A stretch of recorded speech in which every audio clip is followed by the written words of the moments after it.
كاف 24 تنقل لكم الحدث بالصوت والصورة.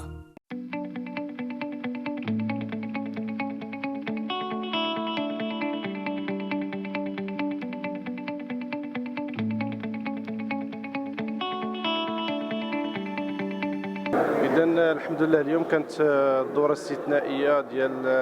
مجلس العمالة بعد النقاط اللي كانت مستعجلة، خاصة فيما يخص اتفاقية الشراكة مع الجماعات كاملين من أجل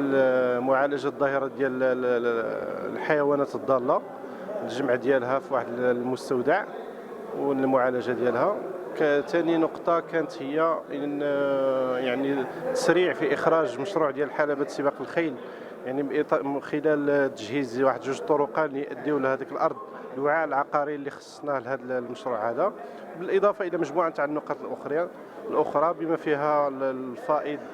ديال الميزانيه اللي خصصنا له واحد الجزء كبير منه لدعم قطاع الطاكسيات، وجزء اخر خصصناه في اطار تأدية الرسوم ديال لي تيتر فونسي ديال واحد 40 دار اللي كاين عندنا في إسلي، اللي غادي نسلموها للناس ديال اللي ساكنين فيها، اللي كانوا في حقها محتاجين هذه القضيه ديال التفويض ديال هذا الدور هذا بواحد الثمن اللي غادي يكون طفيف بالنسبه لهذه الشريحه هذه، خاصه اللي كانوا معتقلين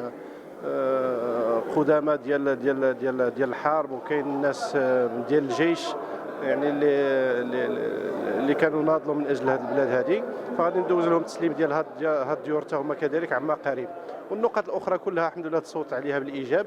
هذا كيدل على الاندماج ديال المجلس، والحمد لله الاخوان كلشي كيديروا يد الله من اجل اخراج المشاريع للوجود. شكرا.